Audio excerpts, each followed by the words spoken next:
नमस्कार, मैं हूँ ब्रजेश कुमार और आप देख रहे हैं जनसागर न्यूज़। आज हम अभी उपस्थित हैं सिसिरता पंचायत में, जो कि नोखा प्रखंड के अंतर्गत आता है। और हमारे साथ बात करने के लिए उपस्थित हैं सिसिरता पंचायत के निवर्तमान मुखिया चित्तरंजन तिवारी जी। तो सर, सबसे पहले आपका बहुत बहुत स्वागत है हमारे चैनल पे। आपके जनसागर चैनल को बहुत बहुत धन्यवाद। आपके द्वारा हमारे पंचायत में आने के लिए बहुत बहुत धन्यवाद। क्योंकि हम हर पंचायत में मुखिया जी घूम रहे हैं, सब चीज़ के सब मुखिया जी लोग से मिलजुल रहे हैं, उनसे उनकी समस्याओं को सुन रहे हैं, लोगों से भी मिल रहे हैं, उनकी समस्याओं को सुन रहे हैं। आपसे जानना चाहेंगे मुखिया जी, सबसे पहला और अहम सवाल, इस बार के पंचायत चुनाव में आपके पंचायत का क्या माहौल है? देखिए, इस बार सिसिरता पंचायत का माहौल बहुत अच्छा और बहुत सुंदर है। हमारा किसी भी प्रत्याशी से कोई लड़ाई नहीं है। चुनाव हमारा क्लियर है। बहुत सा जगह जो विरोधी प्रत्याशी हैं, जो पंचायतों में दबंगई, कुछ अपराधियों का बोलबाला लेकर गरीब गुरबों के आवाज़ को, उनके मत को दबाने का कोशिश करते हैं।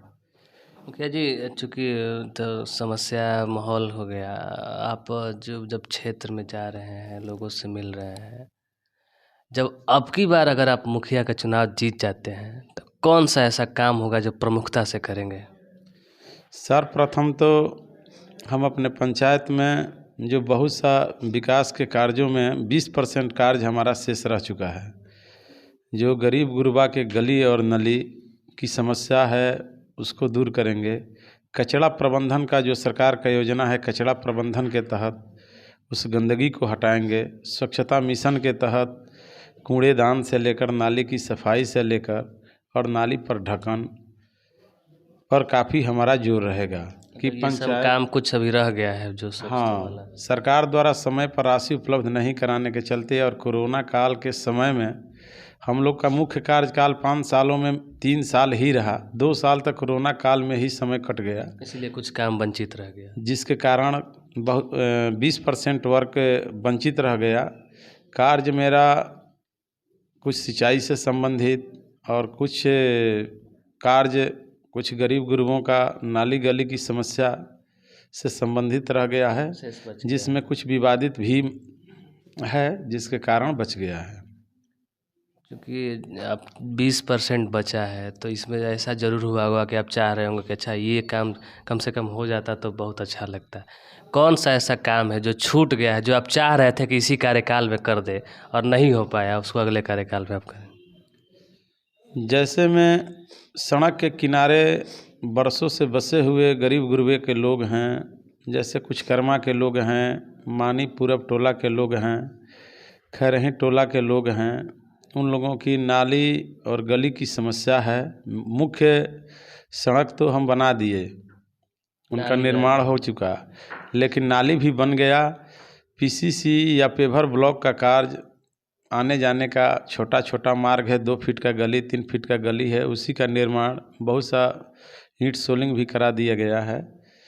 लेकिन कोरोना काल के चलते समय पर राशि भुगतान सामग्री का नहीं होने के चलते ये कार्य छूट गया। हमारा प्रयास तो था कि हो जाए, लेकिन सरकार कोरोना काल में फंस गई, गली छूट गया है। और सबसे अहम योजना है पंचायत का नल जल योजना। कितना आप उसमें सक्सेस रह पाए हैं, कितना नल जल आप पूरा कर पाए हैं? देखिए, नल जल 14 वार्ड में हमारे के यहाँ आपका नल जल योजना का कार्य 10 वार्डों में पूर्ण हो चुका है, जिसमें सरकार ने पहले उसमें मिस्त्री के रूप में सचिव को बहाल किया था। उस समय तक 10 वार्डों में अच्छा से कार्य चल रहा था, पानी का निस्तारण हो रहा था, मरम्मती हो रहा था। लेकिन सरकार ने ज्यों ही वार्ड सदस्य को ही निगरानी रखने के लिए आदेश दिया, उसके बाद से न वार्ड सदस्य रुचि लिए, न सचिव रुचि लिए, जिसके चलते मरम्मती की टोह में बहुत सा नल जल काम नहीं हुआ। उसके साथ साथ बिजली विभाग का भी कहीं कहीं लापरवाही है, जो वहाँ जहाँ ज़मीन अंचलाधिकारी द्वारा उपलब्ध कराया गया है, नल जल की सारी व्यवस्थाएं की गई है, जो पानी सुचारू रूप से चालू है, लेकिन 3 फेज का वहाँ पर बिजली का उपलब्धता नहीं होने के कारण बिजली विभाग द्वारा समय पर पोल और तार नहीं उपलब्ध, आज भी नहीं कराया गया। मतलब उस मसले से भी कुछ नल जल रुका हुआ है। उस कारण से कुछ रुका हुआ है। और कुछ मनचले लोग हैं जो किसी किसी वार्डों में, जैसे कभी मोटर को खोल लेना, चोरी कर लेना, उसके लिए रात में तो कोई पहरा करेगा नहीं, वहाँ से जो सामग्री है वो भी चोरी कर लेना, पाइप को तोड़ देना, घर में से नल को खोल लेना, ऐसी ऐसी समस्या है। इसलिए कि आपके द्वारा लगा दिया गया था, कुछ ऐसा वार्ड हो गया है जहाँ मरम्मत का जरूरत है, टूट गया है, चोरी हो गया, ये सब। अगले मुद्दे पर मुखिया जी बात कर लेते हैं, क्योंकि नल जल के बाद पंचायत के लिए, गांव में रहने वाले लोगों के लिए सबसे बड़ा मुद्दा है आवास योजना। उसमें चित्तरंजन तिवारी कितना सक्सेस रहे हैं? देखिए, हम अपने कार्यकाल में भुगतान आवास योजना के कम से कम 475 लोगों का भुगतान हो चुका है। ऐसा आ गया है, पैसा भी आ गया है। बहुत सा लोग बीमारी के वजह से, कोरोना काल के वजह से, बालू नहीं मिलने के कारण, 9,000 और 10,000 का बालू ब्लैक होने के कारण, या 6,000 के बालू हो जाने के कारण सरकारी दर, जिसमें बहुत सा गरीब गुरबा सक्सेस नहीं हुए। घर तो बनाए लेकिन पूरा नहीं हो पाया, जिसके चलते भी परेशानी हुई। समय में से सरकार द्वारा कोरोना काल में आने जाने की व्यवस्था नहीं होने के कारण समय पर राशि का भी भुगतान नहीं हुआ, महंगाई भी बढ़ गया, जिसके चलते 75 आवास अभी तक हमारे पंचायत में पेंडिंग है, जो काफ़ी गरीब हैं। कभी कभी उसमें ऐसे भी लोग हैं कि जिनकी पत्नी का देहांत हो चुका या पति का भी देहांत हो चुका, जिसके कारण भी वो गरीब मजदूर राहत होने के था वो मर गए, उनके चलते उनका पैसा नहीं मिलता, जिसके चलते भी परेशानी हुई। क्योंकि मुखिया जी, आप जब अब आप चुनाव में जा रहे हैं, माहौल भी अच्छा बनाए हुए हैं, क्या ऐसा काम है जो आप आने वाले चुनाव के बाद लोगों से क्या आप वादा कर रहे हैं कि इस बार वोट दीजिए तो इस बार अगले बार क्या करेंगे? देखिए, लोगों की सबसे बड़ी समस्या है घर का। अभी इन साल जितना बारिश हुआ है, औसतन रिकॉर्ड से ज़्यादा बारिश हुआ है, जिसके चलते बहुत से गरीब गुरबा का घर धंस गया है। और आज जो सरकार की कुछ ऐसी योजनाएं हैं जो घर घर बाप और बेटा में अलग की जो व्यवस्थाएं हो गई है, जिसके चलते लोग अलग अलग हो जा रहे हैं। एक कमरा है, एक ही कमरा में ईंटा का घेरंदा है, और छोटा छोटा रूम में 5-5 लड़के, उनकी पत्नी सब रहते हैं। रोज़ मार झगड़ा और विवाद उनको एक्स्ट्रा और दिलवाने का कोशिश करेंगे क्या?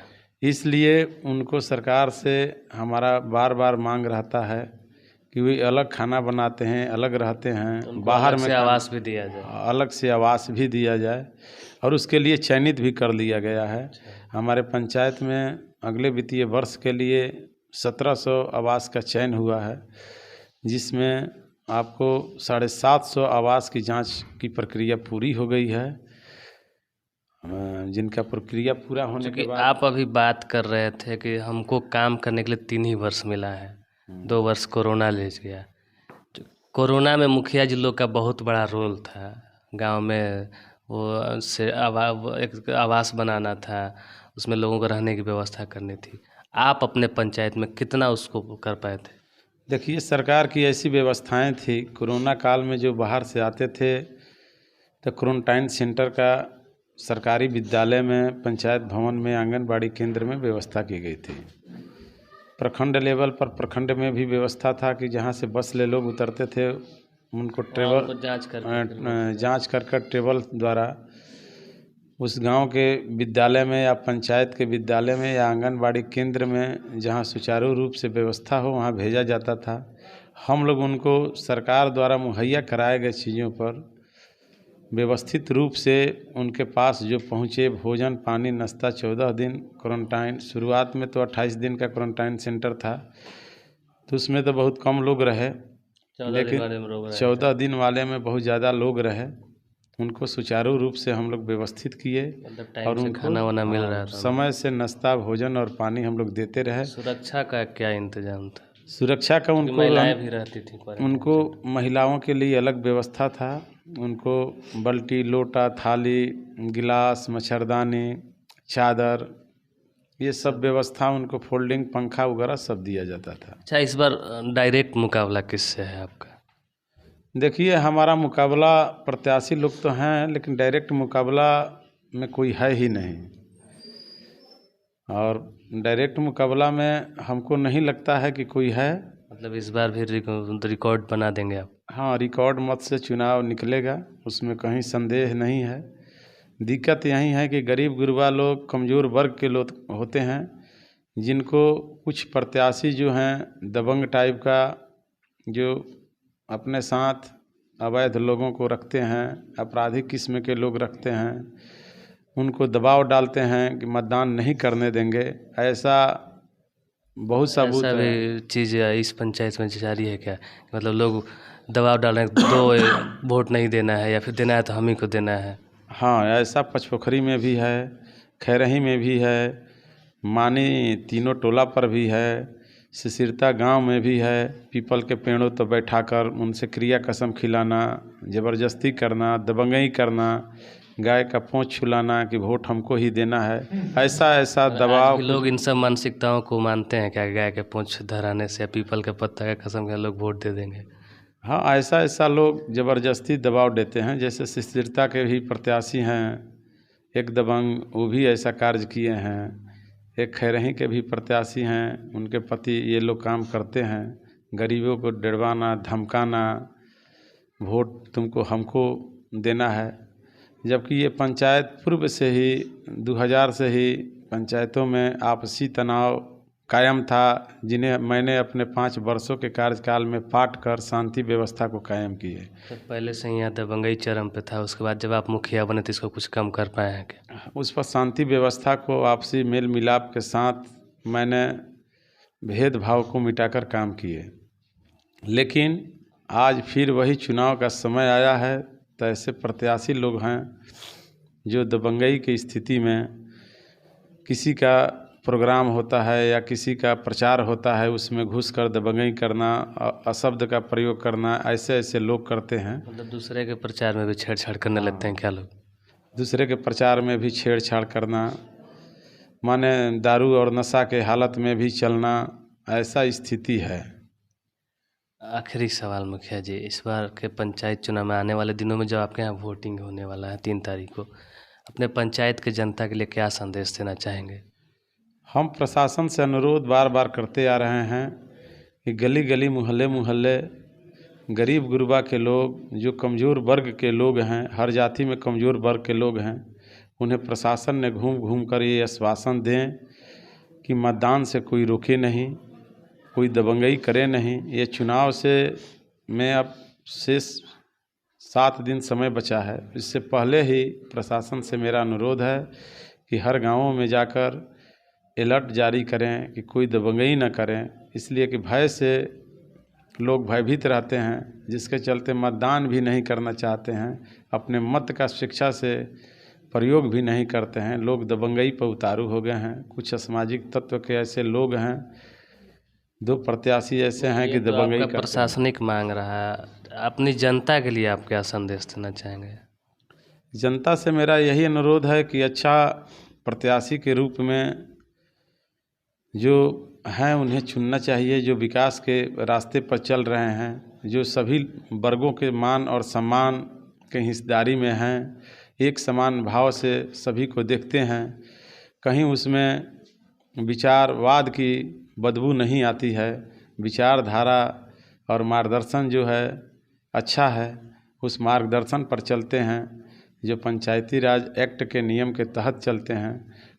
लेकिन उसमें कुछ ऐसे प्रत्याशी हैं कि हमारे बहुत से नल जल का ध्वस्त कर देते हैं। बहुत से पंचायतों में ऐसे ऐसे प्रत्याशी गलत काम करते हैं कि कहीं मोटर चुरा लेते हैं। जो अभी नल जल का बहुत सा मोटर के ध्वस्त किए, बहुत सा पाइप काट कूट कर इधर उधर कर देते हैं। कुछ शौचालय बने, उनके नल खोल ले गए, मोटर रात में खुलवा लिए, चापाकल खुलवा लेते हैं। तो कुछ प्रत्याशी के साथ असामाजिक तत्व की ऐसी व्यवस्थाएं हैं कि जो लूट पाट कर कर बदनाम करने की नीयत से ऐसी ऐसी हरकतें लोग करता है। गली गली में घूमकर उन लोग का ये भी स्थिति है कि शराब पिला कर ऐसे ऐसे लोगों को प्रचार में घुमाना, गलत शब्द का उपयोग करना, मतदाताओं में आक्रोश पैदा करना, ऐसी ऐसी स्थिति के चलते अभी पंचायत में चुनाव अच्छा से संभव नहीं लगता है कि हो पाएगा। कहीं न कहीं विवाद की स्थिति और तनाव की स्थिति कमज़ोर वर्ग के मतदाताओं में बनी हुई है कि कभी भी विस्फोटक स्थिति हो सकता है। प्रशासन पर कितना लोग भरोसा करें या प्रशासन कितना मदद कर पाता है, ये आने वाले समय में ही बताएगा। चलिए, ये थे चित्तरंजन तिवारी जी, जो सिसिरता पंचायत से एक बार पुनः मैदान में है। आप बने रहिए हमारे साथ, हम फिर मिलेंगे किसी अन्य पंचायत में।